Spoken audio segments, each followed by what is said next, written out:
Welcome and safe journey back home.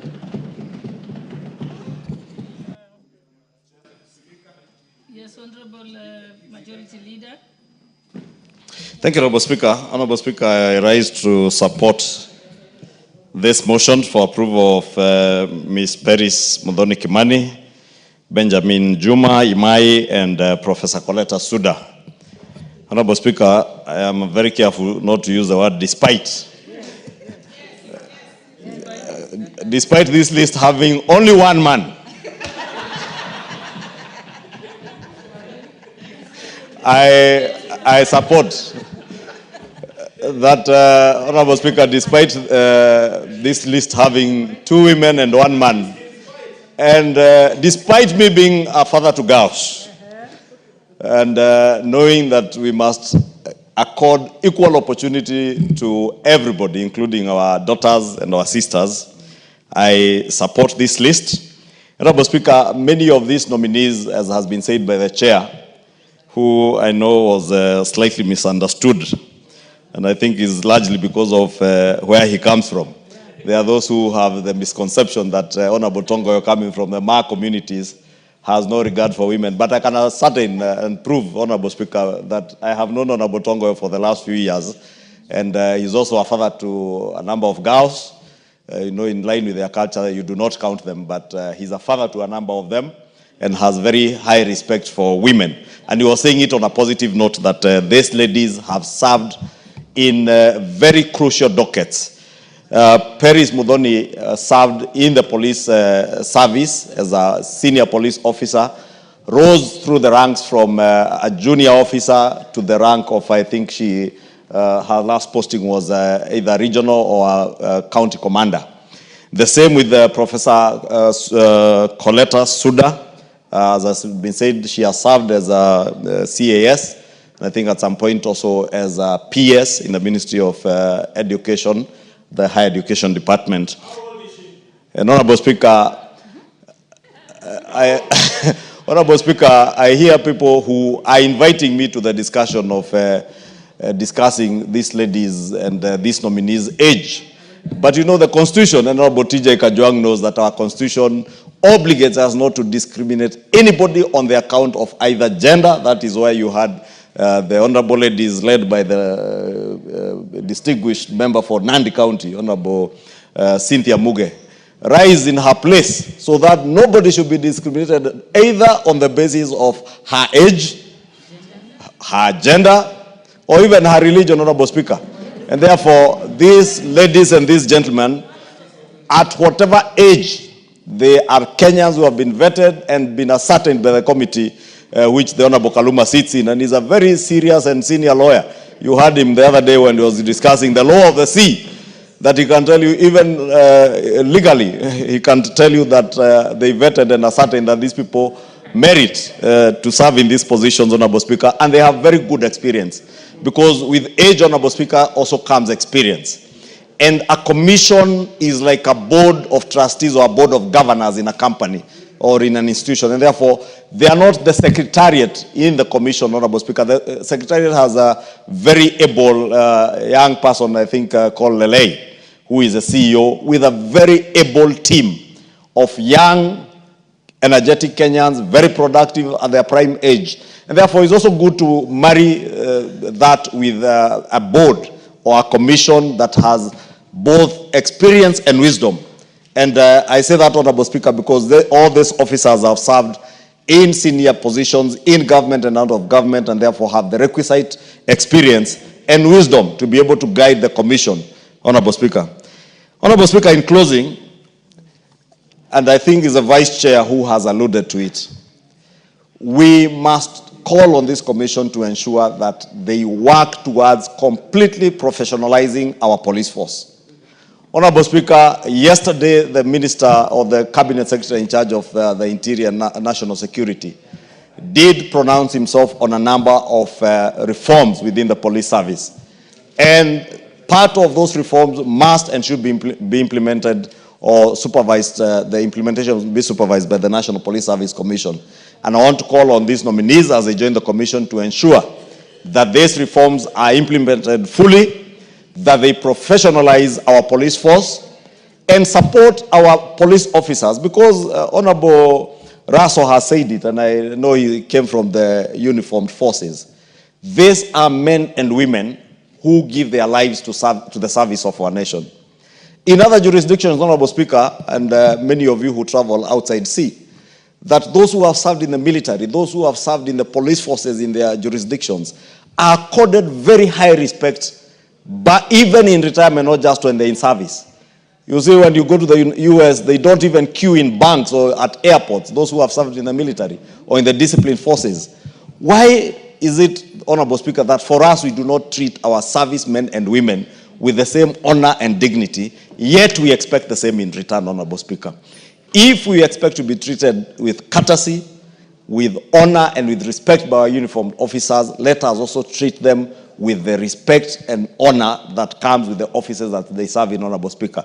These are the officers who are salute at you, Honorable Speaker, and me and everybody else as we pass them in the streets. Many of us never bother to take our time to even know how they are doing, Honorable Speaker. And they are Kenyans like every other Kenyan, Honorable Speaker. Therefore, allow me also, Honorable Speaker, to take this opportunity.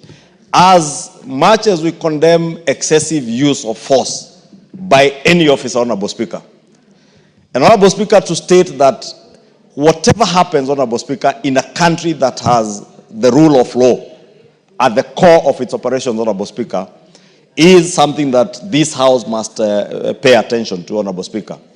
And Honorable Speaker, even or in spite or despite of the sad happenings of the death of Albert Ojwang, Honorable Speaker, I must commend the police that they have done their work to ensure that those who are responsible are brought to book, Honorable Speaker. Because that is how civilized nations work.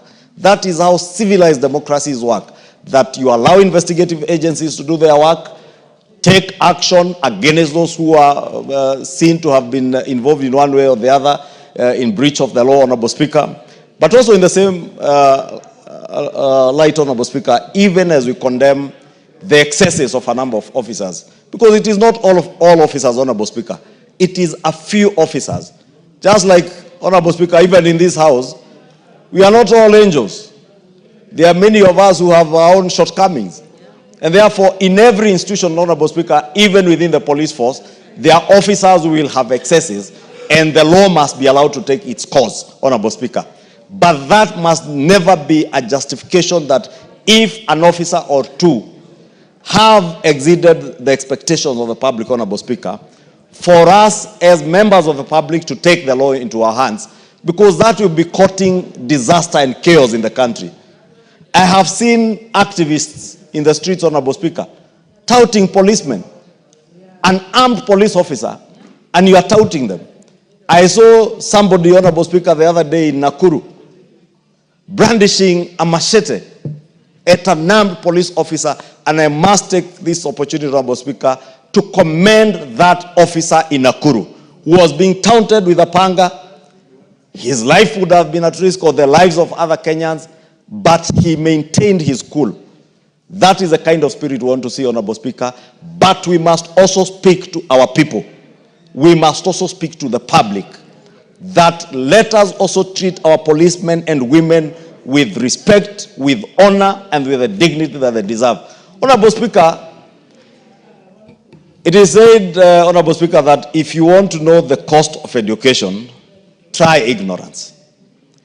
If you want to know the cost of chaos, Honorable Speaker, allow, Honorable Speaker, everybody to roam the streets and do what they want and withdraw the police from those streets any day. Whether they are people picketing, whether they are demonstrators, whether they are mobilized looters, like we have seen, Honorable Speaker, in the recent past, what we are seeing being described as demonstrations are organized groups of goons, Honorable Speaker. Yes. Organized groups of goons.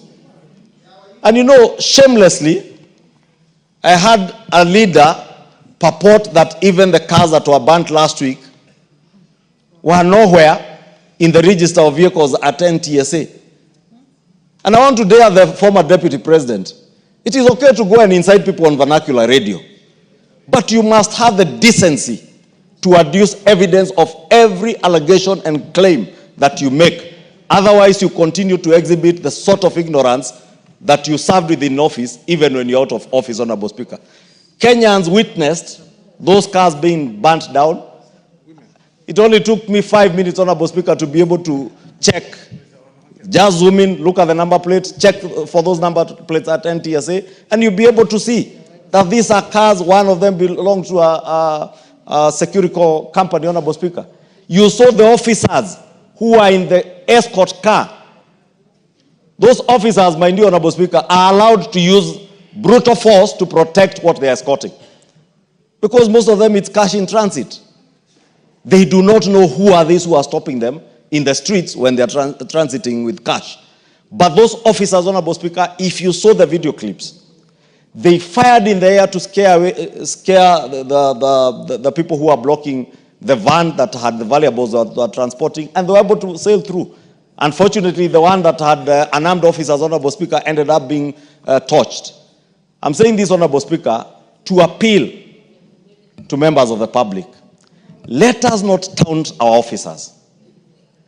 Let us not throw our hands at them. Because I've seen people just brandishing their hands at officers, Honorable Speaker, and some restrain themselves. It's not every day you come across an officer who will be able to restrain themselves. Therefore, conduct ourselves, Honorable Speaker, in a dignified way. When we want to picket, when we want to protest, Honorable Speaker, we do it in a way that we are also not provoking these officers, that we are not provoking those who are running businesses in our towns, Honorable Speaker, because also this chaos comes with a huge cost to business people, especially those in the CBD who've had to lose their property last year, and as you can see, Honorable Speaker, this year. And Honorable Speaker, may I dare say, as I said here last week, you will find many of the people causing chaos and mobilizing chaos, Honorable Speaker, are not in pursuit of justice. Some have not even had the decency and the courtesy to even say pole to Mzee Ojwang and his family, the family of the young man from Homa Bay who is deceased. But they will want to use his name for politics, Honorable Speaker, and mobilize all manner of things, shenanigans that they want to, Honorable Speaker. Therefore, let me, Honorable Speaker, in conclusion, just say I support these names. As I said, despite there being only one man, Honorable Speaker, these are very able officers who will serve this commission, Honorable Speaker, and I support. So, honorable members, because we have very important business to transact, I'd like to close this motion so that we can move to the next business. But I think it would not be right for me, especially as a woman leader, not to correct the Hansard, which was, your report. So I think I propose that you change to say that Mrs. Paris Muthoni Kimani has served with distinction in the police forces, including in hardship areas. That's a nicer way. Or, if you must mention her gender, then I prefer if you said it this way: as one of the few women in the police force at the time, Mrs. Paris Muthoni Kimani served in the police force, including in hardship areas, demonstrating her resilience and commitment. Thank you.